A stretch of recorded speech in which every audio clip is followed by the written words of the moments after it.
wrestling fans. My name is Brian Crazy. I'm JC Styles. And we're the F and brand of wrestling and entertainment here on YouTube.com and the World Wide Web. We are back on F and True Wrestling with our review of the longest-running weekly episodic television show in history. We released this week's edition of it, Monday Night Raw, for January 7, 2013. It was the first Monday Night Raw of the new year. We saw the return of The Rock. We saw Ryback square off against CM Punk in a TLC match, and a whole bunch of other great action. There were some segments that I enjoyed. There's some segments I didn't enjoy. A lot of build towards the Royal Rumble. Yes. A lot of the people that are going to be prominently featured at that pay-per-view went over tonight in their matches. And when we get to those respective matches, we'll highlight what feuds they're going to be in, our thoughts on those feuds, what happened in the matches, so on and so forth. So, JC, would you like to take the first segment of the night? Yes, the first segment of the night, we start off with John Cena coming out and talking, wishing everyone a Happy New Year. Coming out and just, talking about a little bit of everything, a little bit about the upcoming Royal Rumble, and then the incident with AJ, and this just keeps being brought back up into light constantly over the last few weeks since AJ and Cena split and she joined Ziggler. Then Ziggler comes out and they both have a spat back and forth, which led into a match moments later, and then Ziggler goes on to say that he is officially joining John Cena in the Royal Rumble match. Yes, and that adds to the list of announced names for the Royal Rumble, including John Cena, Sheamus, and Randy Orton so far. Dolph Ziggler will be the fourth. Then three-man band also announced their intentions to be in the Royal Rumble a little bit later on in the night. Then we go into the match, Cena versus Dolph Ziggler. This is a decent contest, a lot of back-and-forth action, and then we see the referee get knocked out. This is when Big E Langston, the bodyguard of Dolph Ziggler and AJ Lee, comes into the ring. He ends up laying out John Cena. He pulls Dolph Ziggler on top of Cena. Then we see a replacement referee come down. It is a close fall. John Cena ends up kicking out. He gets up, hits a huge AA for the win over Dolph Ziggler. Yeah, it was a good match. I think that they really need to stop having John Cena get over on certain wrestlers. Ziggler, they need to start pushing Ziggler more now because he's approaching that 1 year mark in just a couple of months of winning the Money in the Bank. So they need to start doing something with him more than having him feud with Cena and losing. Well, he's only held the Money in the Bank briefcase, about 5, 6, not even 6 months now.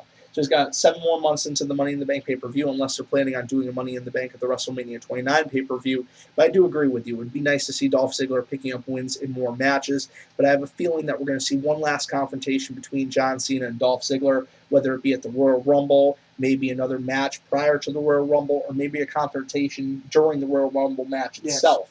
There's a lot of potential feuds that we could see potential matches at the Rumble, but it's looking like a lot of these feuds may happen inside the Rumble match itself. Exactly. Then we go into Divas action right afterwards. Caitlyn versus Eve Torres for the Divas title. And this is a pretty physical Divas contest. There's a lot of back and forth action. Caitlyn has not disappointed in my eyes. Every time she comes out, you know that you're going to get some good action. You know you're going to get some physicality. She definitely brings it to the table every single time. And she's definitely proven herself. When she first started off in WWE, she was very green. She still had a lot to learn. I'm not saying that she's learned everything, but she's definitely learned her craft. She definitely wants to know her craft, and she's definitely trying to become better at what she does every single day. And it was a pretty good contest. Eve Torres ended up escaping through the crowd, and Caitlyn won this match by countout. Yes. Then we go into tag team action. This was a quick tag team action. We got to see Team Rhodes Scholars take on Team Hell No. And during this match, we saw Daniel Bryan do the backflip that he does off the turnbuckle and kind of tweak his knee a little bit. And this set up for a funny segment later on the night between the two and the returning of Dr. Shelby. But this was a good, solid match. I'm not a big Sandow. I'm not on the whole Sandow bandwagon nor the Cody Rhodes bandwagon. I never really was. Honestly, I think that them as a tag team kind of gave the tag team division just a little bit more intellect and more intelligence with, both of their gimmicks clashing together. I think they work together very well. I just don't see them working together as tag team champions, but, who knows?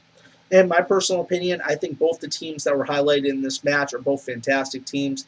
I think Daniel Bryan and Kane, on paper, you would say this will never work, but when you see these two guys' chemistry, when you see the segments that they've been able to produce with one another, I think they've just done fantastic with what they've been handed. Same thing for Damian Sandow and Cody Rhodes. Both fantastic singles competitors. In my personal opinion, I'm a huge fan of Cody Rhodes and Damian Sandow, and it's an interesting pairing between the two. Now, I was really afraid when Cody Rhodes got injured, Damian Sandow's push was going to get kind of stalled. Then they started resuming a singles push, and you saw him featured in the segments where he was trying to find an apprentice. Cody came back, and they resumed the tag team, and they're moving strong.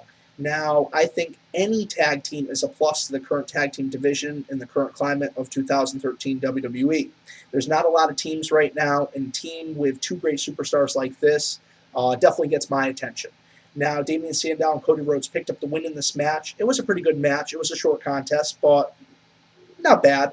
And then we go into Randy Orton versus Heath Slater. Before we move on to that, I found it a little interesting that when Team Rhodes picked up the win, that Michael Cole said that they were back in contention for the tag team championships. Now, I thought that they already were in contention for the tag team titles because they won that match at the last pay-per-view against Sin Cara and Rey Mysterio.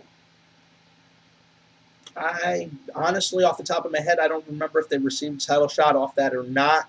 Well, I would assume defeating the tag team champions, you would be in line for a shot. I think that's probably what he intended. I'm not positive off the top of my head. We'll have to look into that. But then we go into Orton versus Slater. Not much to report here. This was a quick match, kind of a filler match. This match, like I said in the beginning of this video, you saw a lot of the guys that are going to be featured prominently in the 2013 Royal Rumble go over against their respective opponents tonight. And that's what happened in this match. Randy Orton has been featured prominently. They're trying to rebuild the Randy Orton character going into the Royal Rumble, making him look like he is a serious contender. He is a serious threat to the other superstars in the match, and there is a possibility that he can capture that prize and go on to WrestleMania to face either WWE or World Heavyweight Champion. So Orton picks up the quick win over Slater via RKO, and then post-match he ends up delivering an RKO to Mahal and McIntyre. Then we go into the Intercontinental title match. Did you have something to add? I'm sorry. I think that, again, another, like Brian said, it was a filler match. I think what they should have just did was the bell rings, RKO, over. It shouldn't have been built up any more than that. I mean, it's just, you got these guys, a three-man band, who don't really work well together. They don't look well together. You got Drew McIntyre, who went from being Vince McMahon's chosen one to now being paired with two guys who will do nothing in this business, or in the WWE for that matter. And then, then you have him just get squashed by Randy Orton. Well, I think that's a little harsh. I think Jinder Mahal's character can evolve. I think it shows a lot of promise. I think it could be something, just like McIntyre's character, as it was, could have been something. Now, Heath Slater, unfortunately, the way he's been booked, the way he's been presented, the way he's been kind of made into, basically a laughing joke, I hate to say it, by, returning legends and everything else. That's how his character's been positioned. Now, you had him with Hall and McIntyre, who were positioned as serious characters.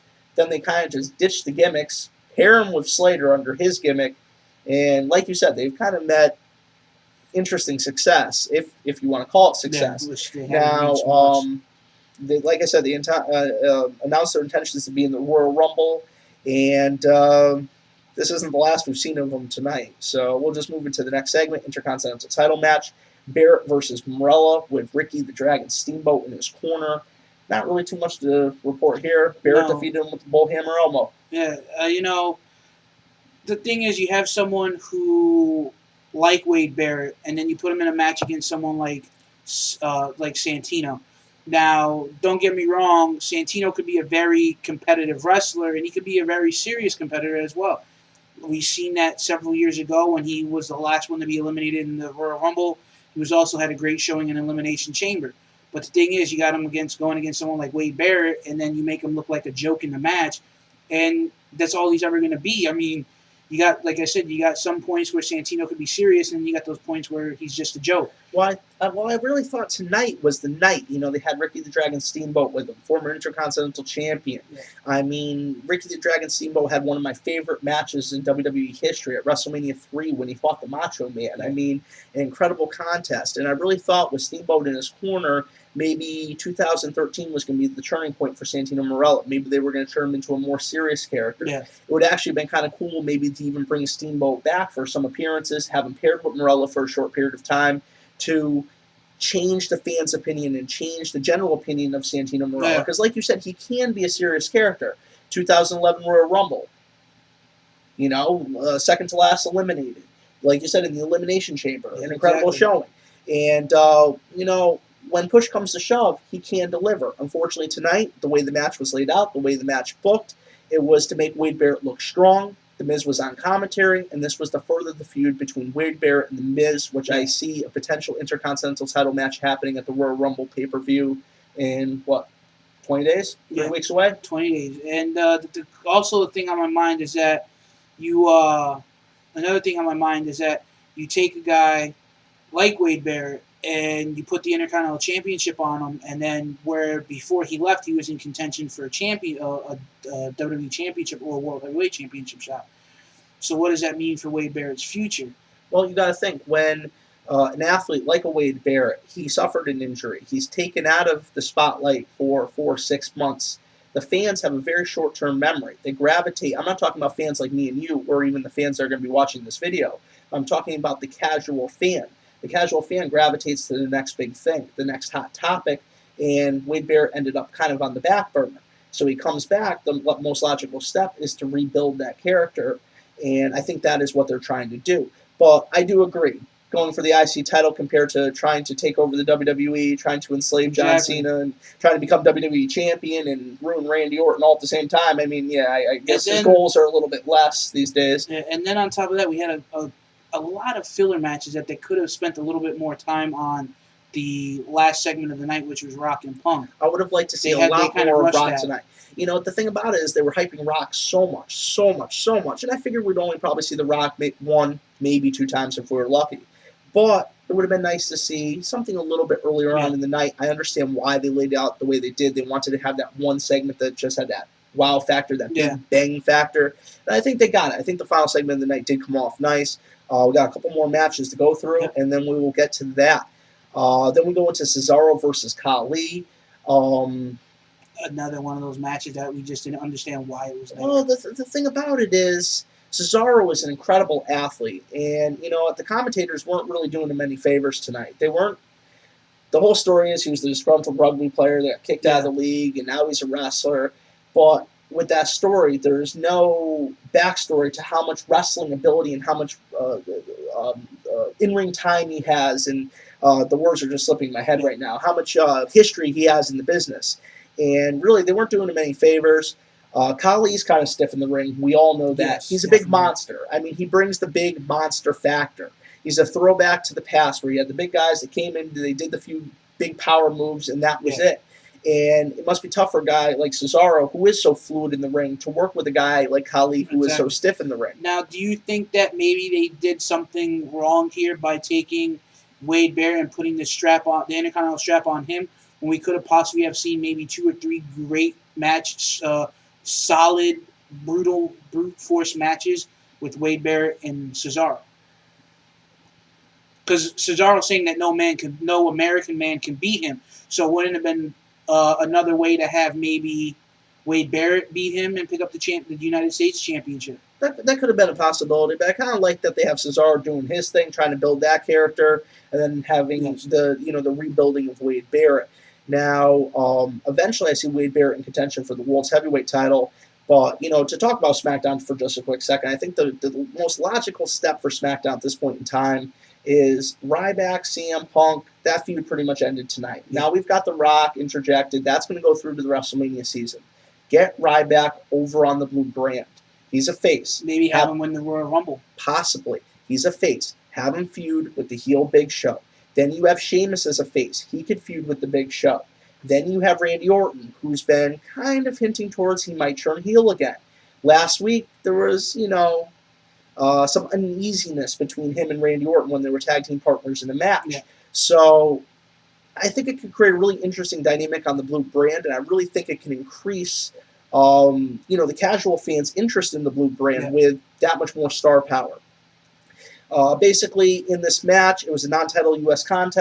United States title match contest. Cesaro picked up the win over the Great Khali via the neutralizer. Pretty impressive, though. Yes. I mean, he picked up the Great Khali, held him there for a second, and then ended up dropping him. Then we go into Sheamus versus Jinder Mahal. And this is a quick match. During the match, Sheamus ends up hitting the Bro Kick on the other two members. Basically, he was kind of just screwing with Mahal. I mean, this wasn't a match. It was just Sheamus embarrassing the three-man band. That's pretty much all it was. I mean, dude, they all could have been up on the apron, and he could have taken them all on in a 3-on-1 handicap match. I mean, honestly, they could have had a 3-on-1 tornado tag, and he still would have been honestly, that's what I thought they were going to do with Orton early in the night. I thought it was going to be the three-man band versus Randy Orton. Well, honestly, when they had that, when they had that backstage segment, and when Sheamus was hitting with them, come out to the ring, I thought he was taking on all three of them at once. Yeah. But he basically screwed around with them during this match, and he ends up hitting White Noise in the Bro Kick on Jinder Mahal to pick up the win. Then we go into probably match of the night. It was match of the night, to be perfectly honest. CM Punk versus Ryback in a TLC match. This was also a ladder match. The title was hung above the ring, and an incredible amount of back and forth action, incredible amount of spots. Yeah. I mean, Ryback destroyed one of the ladders with Punk's body. Don't mind me, guys. I have a little bit of sore throat. The weather here in Connecticut is horrible, and it's causing my mouth just to be really freaking dry, so I apologize that my vocal skills aren't as on par as they usually are. I honestly think that this was a good match for Monday Night Raw. They did push the envelope a lot. They really pushed the PG line tonight, and I want to say maybe crossed the line a little bit to maybe like a PG-13, a little bit close to a TV-14 with a lot of the words that they were using. You know, Sheamus, there was moments during the match where he was saying Jinder Mahal grabbed his ass, and it was just, things like that. And then they were really pushing that PG limit tonight. I do agree with you. The chair shots, the ladders, the broken tables, everything. It was just really great to see this particular type of match. Then we see the Shield get involved, which I can understand why they wanted to have the Shield get involved, because they're trying to build the Shield up. But the thing is, though, what are you going to do? Every time CM Punk has a championship match, these three guys are going to jump in there. We obviously know there's going to be some kind of cahoots between the two of them, especially Brad Maddox. You think to tell me that Brad Maddox did all that out of intention? Come on, he's a WWE superstar. Now, honestly, I don't think Punk's the one pulling the strings. I still think Paul Heyman is pulling the strings. And when it comes to the Shield, Paul Heyman is Nick Fury. Or maybe it could be Brock Lesnar. Who knows? But I understand why they did what they did in this match. I understand why they had the Shield attack. The whole goal was to keep the strap on CM Punk so we can face The Rock at the Royal Rumble while making Ryback not look weak. And that was the whole goal. It's every time Ryback has lost to Punk or lost a match in general, they haven't tried to make him look weak. I mean, he's been beaten down by three guys before he loses a match. I mean, he's gotten put through tables. I mean, it looked like Ryback was going to start coughing up blood tonight. I mean, he was really selling going through that table onto those stairs. Good. And, I mean, great contest. CM Punk is still your WWE champion. And then we go into the final match of the night. It is Big Show versus Kofi Kingston. Could this be considered a match? Or the bell rang. I mean, a quick knockout. Honestly, the bell rang. The bell rang. Bell rang. You see Kofi bum rush Big Show, get him in the corner, and then out of nowhere, just WMD match was over. It was less than a minute long. Well, the thing about it is, I understand that Kofi's no longer in contention for the IC title. So they bury him. That makes no sense to me. They built this guy up so much just to bury him on Raw. I understand that they're going towards, The Miz and Wade Barrett for the IC title, and I don't know. I just they might as well just put him and R-Truth back together, and have them two go for the tag team titles. If they're just going to bury Kofi Kingston the way they've been doing. I understand they want to make the Big Show look strong going into the Royal Rumble. He's the current World's Heavyweight Champion. But at least do it against someone who's... Some of the matches could have been shifted around tonight. All right, I understand the segments with three-man band were supposed to be funny. They actually gave Slater a little bit of time in the ring with Randy Orton. Okay, granted, they got some time on TV, whatever. Santino Marella, I really think they dropped the ball with that one. They could have made him. They could have finally, 2013 could have been the turning point. They could have turned the page. They could have made him a more serious character, and Steamboat could have facilitated that. Cesaro versus Khali was what it was, and Big Show versus Kofi. Big Show maybe should have fought Khali. Maybe should have fought Cesaro. I mean, imagine if Big Show knocked Khali out. Which he has done. Which he has done, of course. But how would that have looked? It would have looked a little bit better than him just destroying Kofi. 215-pound soaking wet Kofi Kingston. Then we go into the final segment of the night. CM Punk comes out.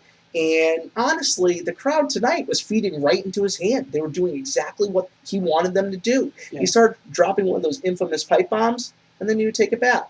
And then he'd give him just a little bit more. He would have him, eating out of the palm of his hand.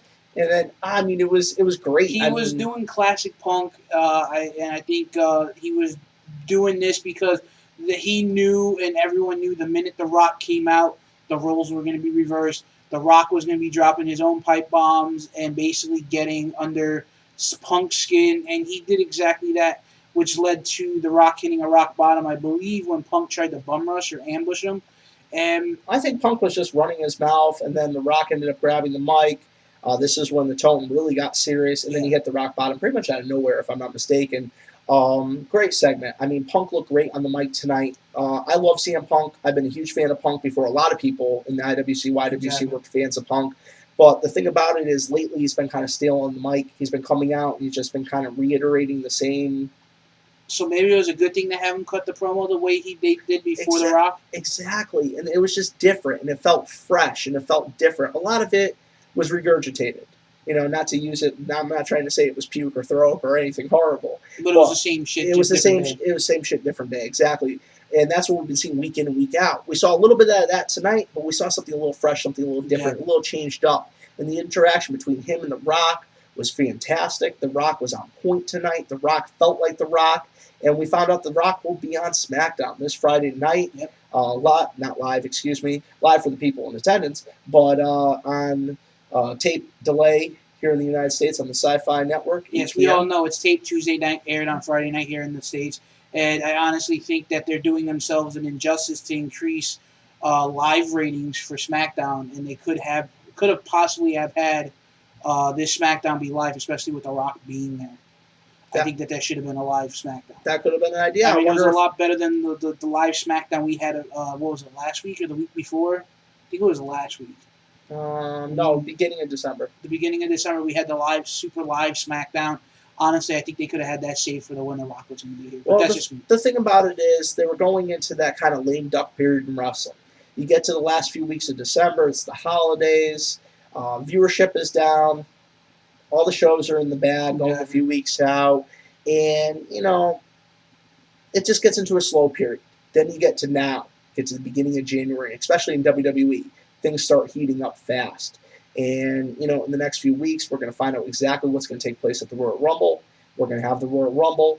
In my personal opinion, I love CM Punk, but hopefully we get a new WWE champion in The Rock, and then we're on the road to WrestleMania. Now, I know that The Rock is guaranteed for every other Raw leading into the WrestleMania, but is he also guaranteed to be booked every other Raw leading up to the Royal Rumble and Elimination Chamber? There's a full schedule available on the internet. We could post a link or maybe post in this video, or maybe I'll even do an update video on this channel tonight, letting everybody know exactly what the Rock schedule is going to be. But I know what I was just looking at a little bit earlier on today had a listing of dates going all the way through to the Elimination Chamber. And there was a decent amount. He's also going to be appearing on several SmackDowns as well. Okay. So not only are we going to see Rock on Raw, we're going to see Rock on SmackDown. It really looks like he's committed to WWE. At least up until past WrestleMania. Exactly. At least for this WrestleMania season. And the thing about it is the road to WrestleMania is going to be incredible. We're going to see the returns of Brock Lesnar, Triple H, The Undertaker, The Rock. And, Raw 20th anniversary is next week. So we're going to probably see the likes of Stone Cold Steve Austin, The Undertaker, Shawn Michaels. They're in Texas. So all the Texas boys are going to come out. But fact remains, we come to April, we come to May, no Rock, no Undertaker, no Triple H, no Brock Lesnar. Where's WWE going to be at?